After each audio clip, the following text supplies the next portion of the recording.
नमस्कार। एकता शान्ति र संस्कारको संवाहक कालिका एसडीमा तपाईलाई स्वागत छ। म तिलक पौडेल। कालिका समाचार सुरु गरौं प्रमुख समाचारका शीर्षकहरूबाट। कालिका समाचारको साथमा Vijay steel, want to rule, Vijay cement, तपाईको सपनाको मजबुत निर्माण।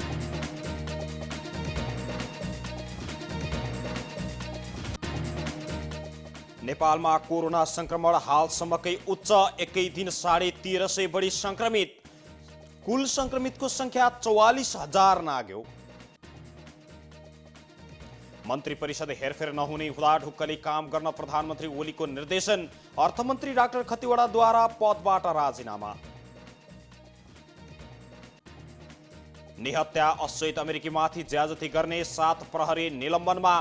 पक्राउ गर्ने क्रममा प्रहरी ज्याजतीकै कारण ड्यानियलको निधन भएको ठहर।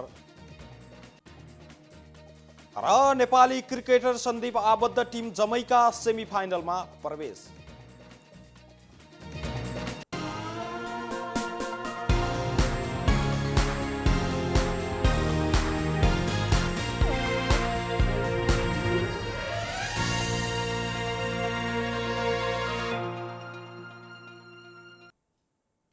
कालिका समाचार सुरु गरौं राष्ट्रिय समाचारबाट। नेपालमा पछिल्लो 24 घण्टामा 1359 जना कोरोना संक्रमित पहिचान भएका छन्।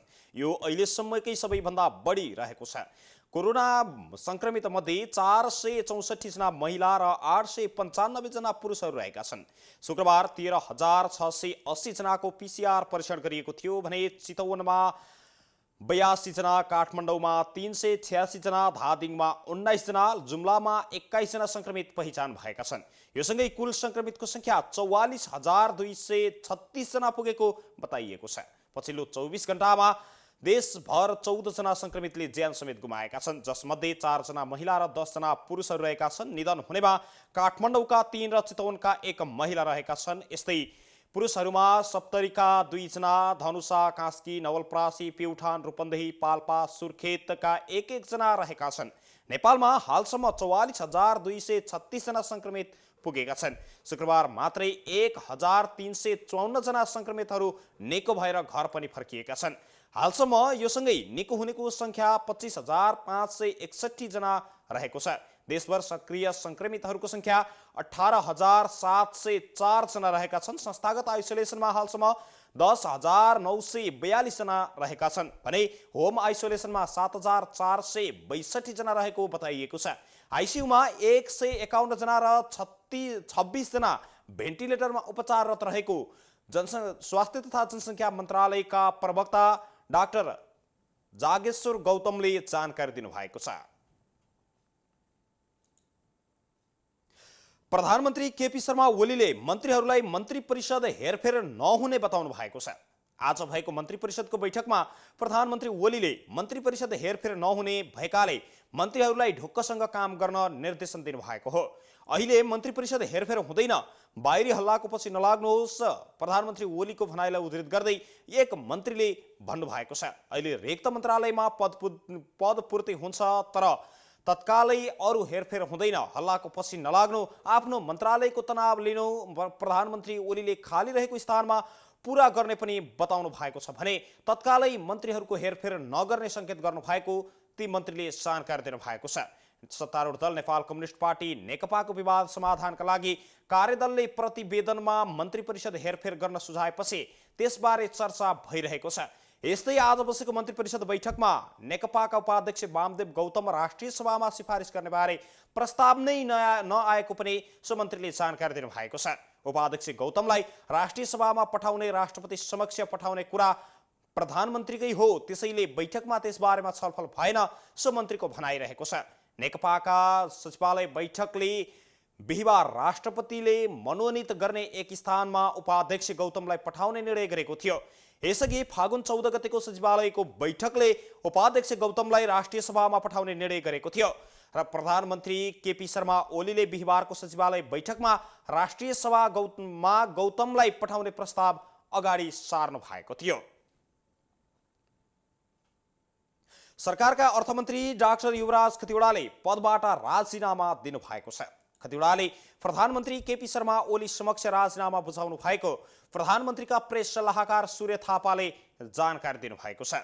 शुक्रबार दिउँसोको मन्त्री परिषदको बैठकमा आफूलाई अर्थ मन्त्रालयको जिम्मेवारी दिएकोमा धन्यवाद ज्ञापन गर्दै खतिवड़ाले त्यसपछि अर्थ मन्त्रालयमा कर्मचारीहरूसँग विदाई कार्यक्रम गर्न भएको थियो। त्यसपछि उहाँ सञ्चार तथा सूचना प्रविधि मन्त्रालय पुगेर पनि कर्मचारीसँग विदाई हुनुभएको थियो। मन्त्रीले प्रधानमन्त्री समक्ष राजीनामा दिने व्यवस्था अनुसार खतिवड़ाले राजीनामा बुझाउनु भएको प्रधानमन्त्रीका प्रेस सल्लाहकार थापाले जानकारी दिनुभएको छ। 2074 सालको फागुनमा अर्थमन्त्री बन्नुभएका खतिवड़ाको राष्ट्रिय सभा सदस्य पद गएको फागुनमा सकिएको थियो। तर राष्ट्रिय सभा सदस्य पद 6 महिनासम्म थपिने र मन्त्री बन्न पाउने प्रावधानका कारण उहाँले फागुनमा दोस्रो पटक शपथ लिनु भएको थियो। अहिले भने नेकपाले राष्ट्रिय सभा सदस्यमा वामदेव गौतमलाई सिफारिस गरेपछि खतिवड़ाले राजीनामा दिनुभएको हो। उहाँको राष्ट्रिय सभाको पदावधि भोलि मात्रै सकिँदैछ।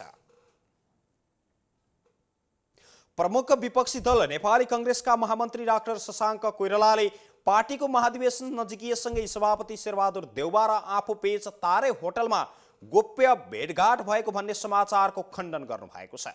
बीपी कोइराला लोकतन्त्र सम्वर्धन केन्द्रले आयोजना गरेको एक कार्यक्रममा महामन्त्री डाक्टर कोइरालाले आफू 1 महिनादेखि घर बाहिर ननिस्केको अवगत गराउँदै त्यस्ता तथ्यहीन समाचारको भ्रममा नपर्न समेत आग्रह गर्नुभएको छ। कार्यक्रममा उहाँले पार्टीको आगामी 14औं महाधिवेशनमा नेतृत्व परिवर्तन सँगसँगै विचार र सिद्धान्तमा समेत घनीभूत छलफल हुनुपर्ने बताउनु भएको थियो। महामन्त्री डाक्टर कोइरालाले कोभिड-19 का कारण केही महिना सारेर भए पनि यथासक्दो छिटो समयमा महाधिवेशन गर्नुको विकल्प नभएको पनि धारणा व्यक्त गर्नुभएको छ। साथै उहाँले सरकारले कृषिलाई प्राथमिकतामा राखेर नीति तथा कार्यक्रम र बजेट ल्याए पनि कृषि मलको अभावले किसानको अवस्था दयनीय भएको पनि बताउनु भएको छ। साझा पार्टीले प्रधानमन्त्री केपी शर्मा ओलीको भाषण एकातिर र काम अर्कैतर्फ भएको बताएको छ। साझा पार्टीका सहप्रवक्ता शरद राज पाठकले आज एक विज्ञप्ति जारी गर्दै यस्तो बताउनु भएको हो। कोभिड-19 अर्थात् कोरोना भाइरसको बहुआयामिक सङ्कट माझ देशभरका विपन्न तथा न्यून आएका नागरिकहरूको जीवनयापन अत्यन्तै कष्टकर बनेको छ। साझाले भनेको छ, साँझ बिहान खान पनि नपाउने गरेर चरम कठिनाई परेका हजारौंलाई राजधानी सहित देशका विभिन्न भागमा मनकारी व्यक्ति तथा संस्थाहरूले खान खुवाइरहेको कारुणिक दृश्य सार्वजनिक भइरहेका छन्। साझा पार्टीले भनेको छ, परिणाम स्वरूप कैयौं नागरिकहरू खान नपाएर मर्दैछन्, बिरामीहरू अस्पताल नपाएर मर्दैछन्। कोरोना संक्रमणले दिन प्रतिदिन भयावह रूप लिँदैछ। यस्तो अवस्थामा पनि सरकार कमिसन, ठेक्कापट्टा, शक्ति सङ्घर्ष, राजनीतिक षड्यन्त्र र चुनाव हारेकालाई राष्ट्रिय सभामा लैजाने प्रपञ्चमा व्यस्त छ। जनताले काम गरेर 2 छाक खान नपाएको बेलामा सरकार कमिसन, ठेक्कापट्टा, शक्ति सङ्घर्ष, राजनीतिक षड्यन्त्र र चुनाव हारेकालाई राष्ट्रिय सभामा लैजाने प्रपञ्चमा व्यस्त रहेको समेत आरोप लगाएको छ। सरकारले विद्यालय शिक्षामा वैकल्पिक पद्धतिबाट सिकेका सिकाइलाई मान्यता दिन क्रेडिट गणना गर्ने निर्णय गरेको छ। कोभिड-19 को संक्रमणको जोखिमका कारण विद्यालयहरू सञ्चालन हुन नसकेपछि सरकारले होम स्कुलिङ, रेडियो शिक्षा, टेलिभिजन शिक्षण, अनलाइन कक्षा लगायतका वैकल्पिक सिकाइलाई मान्यता दिने गरी क्रेडिट गणना गर्ने भएको हो। शिक्षा विज्ञान तथा प्रविधि मन्त्री गिरिराज मणि पोखरेलले आज भर्चुअल माध्यमबाट आयोजना गर्नुभएको पत्रकार सम्मेलनमा वैकल्पिक शिक्षालाई कोभिड-19 को संक्रमण अवधिभर मूल प्रणालीको रूपमा विकास गरी मान्यता दिन क्रेडिट गणना गर्न लागि बताउनु भएको हो। त्यस्तै महामारीको अन्त्यपछि पनि वैकल्पिक पद्धतिलाई विद्यालय र विश्वविद्यालय शिक्षाको पूरक पद्धतिको रूपमा विकास गर्दै लैजाने पनि उहाँले बताउनु भएको छ। विद्यालय तथा शिक्षालय अवरुद्ध भए पनि विद्यार्थीको सिकाइ अवरुद्ध हुँदैन भन्ने सैद्धान्तिक मान्यतालाई अंगीकार गर्दै अगाडि बढ्ने र नियमित शिक्षा र वैकल्पिक पद्धतिलाई एकअर्काका परिपूरक बनाई सिकाइलाई सुनिश्चित गर्नु नै अहिलेको निकास भएको उहाँले बताउनु भएको छ। विद्यालयको शैक्षिक सत्र 2077 को करिब 4.5 महिना बितिसकेको अवस्थामा अहिलेको पाठ्यक्रमलाई अगाडि बढाउन कठिन हुने देखिएकोले विद्यालय शिक्षाका पाठ्यक्रमको संश्लेषण गर्ने निर्णय भएको पनि मन्त्री पोखरेलले जानकारी दिनुभएको छ। लामो समयदेखि रोकिएको रातो मच्छिन्द्रनाथको रथयात्राको आज क्षमा पूजा भएको छ। कोरोना भाइरस संक्रमणको जोखिमका कारण लामो समयदेखि रोकिएको मच्छिन्द्रनाथको रथयात्राको आज क्षमा पूजा 9:30 गरिएको थियो। 4 महिना लामो लकडाउन र भदौ 3 गतेबाट जारी निषेधाज्ञाका कारण रथयात्रा हुन सकेको छैन। विश्वव्यापी बनेको कोरोना भाइरसको संक्रमणको जोखिमका कारण भिडभाड नगर्न सरकारले आग्रह गर्दै आएको छ। रथयात्रामा गर्न पाउनुपर्ने भन्दै स्थानीय युवाहरूले निषेधाज्ञा तोडेपछि हिजो प्रहरीसँग झडप समेत भएको थियो। आज ललितपुरमा कर्फ्यू समेत लगाइएको छ र संक्रमणको जोखिम बढेसँगै स्थानीय प्रशासनको आग्रहमा रथयात्रा नित्य पूजा गरेर सम्पन्न गर्ने निष्कर्षमा सरकारवालाहरू पुगेका हुन्। रथयात्रा हुनुपर्छ भनेर माग गरिरहेका स्थानीय र प्रहरी बीच बिहिबार भएको झडपपछि सरकारवालाहरूको बैठक बसेको थियो। बैठकले आज क्षमा पूजा भाद्र 21 गते सोह्रखु पार्टी सम्मत र तान्ने र छेबुलाबु गर्ने तथा 22 गते भुज्याउ मनाउने साइत हेर्ने निर्णय गरेको छ। यसरी साइत हेरेपछि निस्किएको मितिमा मच्छिन्द्रनाथलाई बगमती लग्ने निर्णय गरिएको बगन्ध जात्रा व्यवस्थापन कार्य दलका संयोजक चन्द्र महर्जनले विज्ञप्ति मार्फत जानकारी गराउनु भएको छ। यस्तै हिजो सोही क्रममा झडप भएपछि आज ललितपुर क्षेत्रमा कडा कर्फ्यू समेत लगाइएको छ। एकता शान्ति र संस्कारको संवाहक कालिका एसडीमा प्रसारित कालिका समाचारमा पालो भएको छ विज्ञापनको, तर त्यसभन्दा अगाडि प्रमुख समाचारका शीर्षकहरू एकपटक। कालिका समाचारको साथमा Vijay still, one two role, Vijay cement, तपाईको सपनाको मजबुत निर्माण।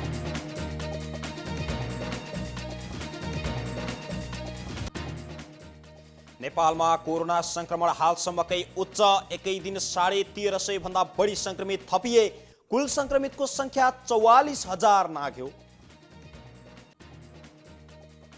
मन्त्री परिषद हेरफेर नहुने हुँदा ढुक्कले काम गर्न प्रधानमन्त्री ओलीको निर्देशन, अर्थमन्त्री डाक्टर खतिवडाद्वारा पदबाट राजीनामा। निहत्या असहित अमेरिकामाथि ज्यादती गर्ने 7 प्रहरी निलम्बनमा, पक्राउ गर्ने क्रममा प्रहरी ज्यादतीकै कारण ड्यानियलको निधन भएको ठहर। र नेपाली क्रिकेटर सन्दीप आबद्ध टिम जमैका सेमिफाइनलमा प्रवेश।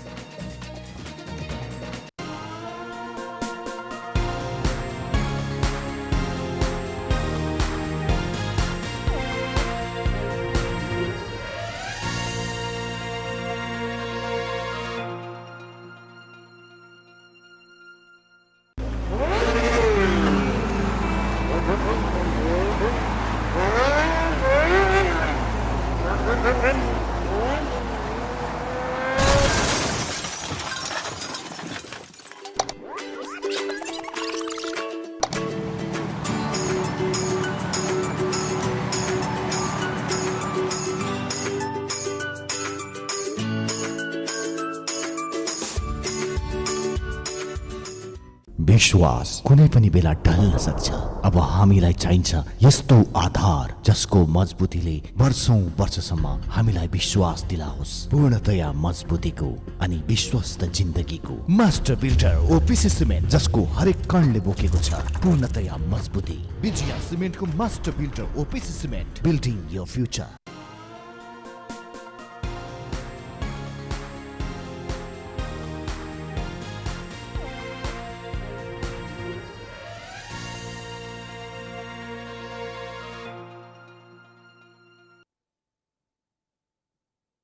विज्ञापनपछि कालिका समाचारमा पुनः स्वागत छ। अब स्थानीय समाचार। चितवनमा कोरोना संक्रमण बढेको भन्दै निषेधाज्ञा थप गरिएको छ। प्रमुख जिल्ला अधिकारी नारायण प्रसाद भट्टराईले एक सूचना जारी गर्दै भदौ 31 गतेसम्मका लागि निषेधाज्ञा लम्बाउने निर्णय भएको जानकारी दिनुभएको छ। कोरोना संक्रमण समुदाय स्तरमा फैलिएको आकलन गर्दै प्रशासनले पुनः 12 दिन निषेधाज्ञा थप गर्ने निर्णय गरेको भट्टराईले जानकारी दिनुभएको छ। यद्यपि यसपटक निषेधाज्ञा पहिलेको भन्दा खुकुलो बनाइएको छ। यसअघि पूर्ण रूपमा बन्द गरिएकोमा अब हरेक दिन 10 बजेदेखि 4 बजेसम्म बैंक तथा वित्तीय संस्था, किराना पसल, निर्माण सामग्री, कपडा पसल, बिजुली पसल, भाँडाकुँडाका पसलहरू सञ्चालन गर्न छुट दिने निर्णय भएको प्रमुख जिल्ला अधिकारी भट्टराईले जानकारी दिनुभएको छ। सीमित कर्मचारी सहित भिडभाड नगरी सामाजिक दूरी कायम राख्दै सेवा दिन सबैलाई आग्रह गरिएको छ। स्वास्थ्यका लागि हानिकारक सेवाहरू भने सञ्चालन गर्न नपाइने निर्णय भएको सहायक प्रमुख जिल्लाधिकारी रामबहादुर शाहीले जानकारी दिनुभएको छ। Hotel, swimming pool, futsal, gym hall लगायतका मनोरञ्जनात्मक सेवाहरू भने पूर्ण रूपमै बन्देज गरिएको छ। साथै मानिसहरू बढी भेला हुने, मेला महोत्सव, जात्रा र विवाह व्रतबन्ध लगायतका भेला जमघट हुने कार्यलाई बन्देज गरिएको शाहीले जानकारी दिनुभयो। अनलाइन कक्षा सञ्चालन बाहेक शिक्षण संस्था, तालिम प्रशिक्षण, भाषा कक्षा, ट्युसन लगायतका गतिविधि पनि सञ्चालन नगर्न समेत अनुरोध गरिएको छ। पशुपन्छीको दाना, कृषि तथा पशुजन्य उपज र कृषि औजार, ओसार पसार, विद्युत, खानेपानी, टेलिफोन, इन्टरनेट लगायतका उपयोगी सेवा जडान र मर्मतका लागि उपकरण सहितका सवारी साधन सञ्चालन गर्न सकिने जिल्ला प्रशासन कार्यालय चितवनले जानकारी दिएको छ। यातायात सेवा भने पूर्ण रूपमा सञ्चालन गर्न रोक लगाइएको छ। चितवनमा पहिलो पटक गत साउन 31 गतेबाट निषेधाज्ञा जारी गरिएको हो। चितवन जिल्लामा जिल्ला प्रशासन कार्यालयले कोरोना संक्रमितको संख्या बढ्दै गएपछि यो सँगै 4 पटकसम्म म्याद थप गरेको छ र चौथो पटक म्याद थप गर्दै भदौ 31 गतेसम्म लम्ब्याएको हो। चितवन जिल्लामा एकै दिन 74 जना कोरोना संक्रमित थपिएका छन्। 2वटा प्रयोगशालामा गरिएको परीक्षणको क्रममा ती संक्रमित थपिएका हुन्। चितवन मेडिकल कलेजको प्रयोगशालामा गरिएको परीक्षणको क्रममा 57 जना र भरतपुर अस्पताल कोभिड-19 परीक्षण प्रयोगशालामा गरिएको परीक्षणमा 17 जना जिल्लाका संक्रमित थपिएका हुन्। भरतपुर अस्पतालका सूचना अधिकारी लीलाधर पौडेलका अनुसार थपिनेमा सबैभन्दा बढी भरतपुर महानगरका 56 जना रहेका छन् भने रत्नगरका 3 जना, कालिकाका 2 जना, खैरहनीका 4 जना, राप्ती नगरपालिकाका 9 जनामा कोरोना भाइरसको संक्रमण पुष्टि भएको छ। चितवन मेडिकल कलेजको प्रयोगशालामा 703 जनाको PCR परीक्षण गर्ने क्रममा 88 जनामा तथा भरतपुर प्रयोगशालामा 302 जनाको परीक्षणमा 18 जनामा कोरोना संक्रमण देखिएको थियो। भरतपुर महानगरपालिकाको वडा नम्बर 10 मा सबैभन्दा धेरै कोरोना संक्रमित रहेका छन् भने जिल्ला प्रशासन कार्यालय चितवनले सार्वजनिक गरेको तथ्याङ्क अनुसार भरतपुर 10 मा 122 जना संक्रमित रहेको उल्लेख गरिएको थियो। भरतपुर महानगरपालिका भरि 540 जना कोरोना संक्रमित रहेका छन्। चितवनमा कोभिड-19 संक्रमितको एक महिलाको थप मृत्यु भएको छ। चितवन मेडिकल कलेजको कोभिड-19 को सघन कक्षमा उपचाररत मकवानपुर हेटौडा उपमहानगरपालिका 11 की 52 वर्षीय महिलाको आज अपराह्न 1:44 को समयमा मृत्यु भएको अस्पतालका निर्देशक डाक्टर दयाराम लम्सालले जानकारी दिनुभएको छ। ती महिलाको हिजो राति मात्रै डाक्टर शीतल अधिकारी र डाक्टर लम्सालको टोलीले प्लाज्मा थेरापीबाट उपचार सुरु गरेको थियो। श्वास प्रश्वास र छातीमा समस्या देखिएपछि उनी यही भदौ 11 गते मेडिकल कलेजमा भर्ना भएकी थिइन्। यससँगै चितवनमा कोरोनाबाट मृत्यु हुनेको संख्या 21 जना पुगेको छ। भरतपुर महानगरपालिकाको 29 वडा मध्ये मृत्यु हुने सबैभन्दा बढी वडा नम्बर 11 मा भएको छ। 11 मा सबैभन्दा धेरै संक्रमितको मृत्यु भएको जानकारी दिइएको छ। त्यहाँ 6 जना संक्रमितले ज्यान गुमाएका छन्। संक्रमितको संख्या हेर्दा भरतपुर महानगरपालिका वडा नम्बर 10 उच्च स्थानमा रहे पनि मृत्युको हिसाबले भरतपुर महानगरपालिका 11 उच्च स्थानमा रहेको छ। भरतपुर 10 मा अहिलेसम्म कुनै पनि संक्रमितको ज्यान गएको छैन भने यस्तै भरतपुर 3 र 6 मा पनि एक जनाको कोरोना संक्रमणका कारण ज्यान गएको छ। जिल्ला प्रशासन कार्यालय चितवनले दिएको तथ्याङ्क अनुसार भरतपुरमा कुल मृत्यु हुनेको संख्या 7 जना रहेको छ। यस्तै जिल्लाका तथ्याङ्क अनुसार भरतपुर महानगरपालिकामा नै सबैभन्दा धेरै कोरोना संक्रमितको मृत्यु भएको छ। यहाँ 7 जनाको मृत्यु भएको हो। यस्तै चितवनका जिल्लाका कुल 11 जनाको अहिलेसम्म कुल मृत्यु भएको संख्या तथ्याङ्कमा देखाइएको छ। कालिका समाचारमा अब अर्थ समाचार।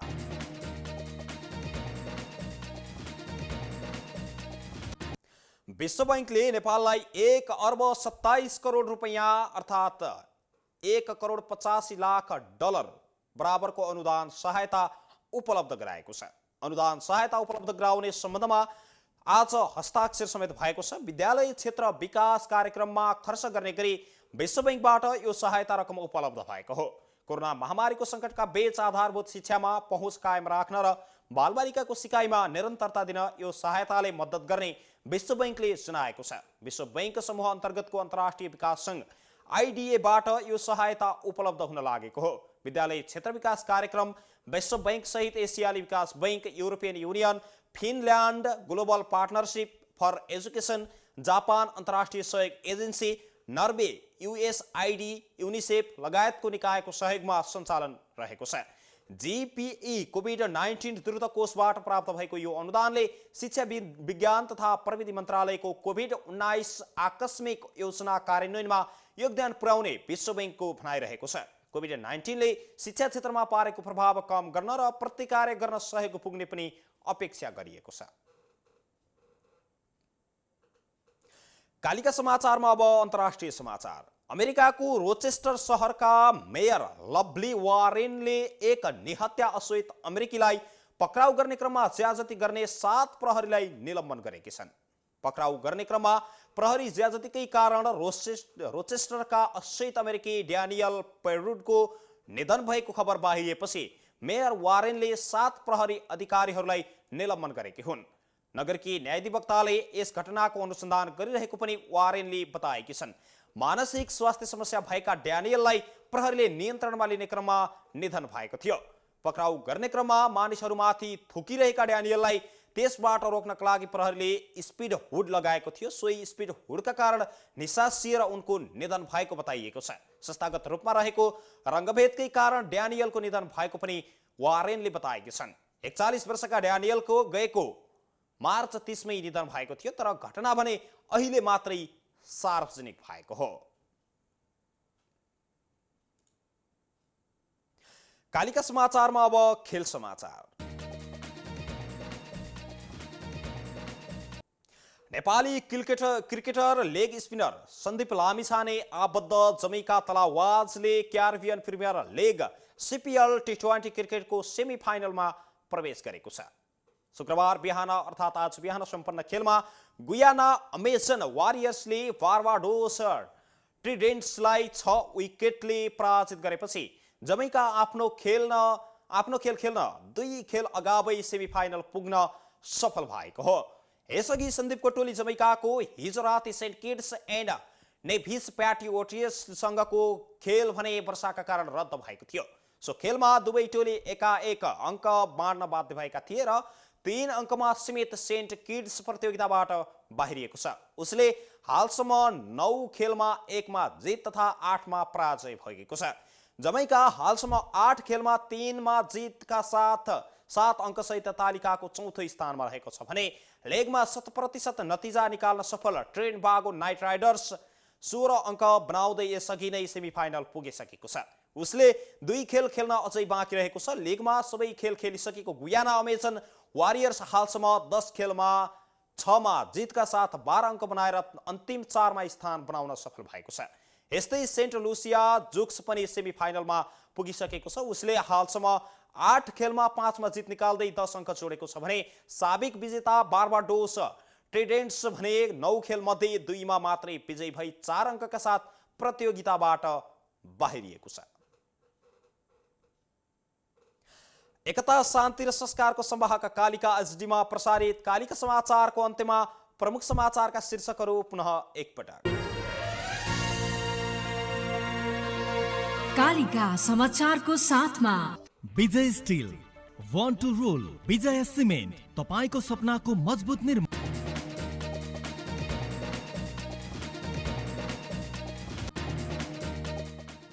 नेपालमा कोरोना संक्रमण हालसम्मकै उच्च, एकै दिन 1350 भन्दा बढी संक्रमित थपिए। कुल संक्रमितको संख्या 44,000 नाग्यो। मन्त्री परिषद हेरफेर नहुने हुँदा ढुक्कले काम गर्न प्रधानमन्त्री ओलीको निर्देशन। अर्थमन्त्री डाक्टर खतिवडाद्वारा पदबाट राजीनामा। निहत्या असोहित अमेरिकीमाथि ज्याजती गर्ने 7 प्रहरी निलम्बनमा। पक्राउ गर्ने क्रममा प्रहरी ज्याजतीकै कारण ड्यानियलको निधन भएको ठहर। र नेपाली क्रिकेटर सन्दीप आबद्ध टिम जमैका सेमी फाइनलमा प्रवेश।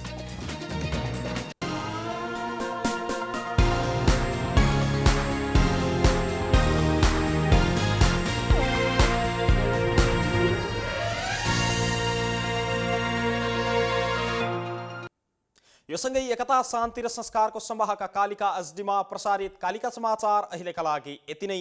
हेर्दै गर्नुहोला कालिका एचडी। म तिलक पौडेल बिदा हुन्छु। नमस्कार।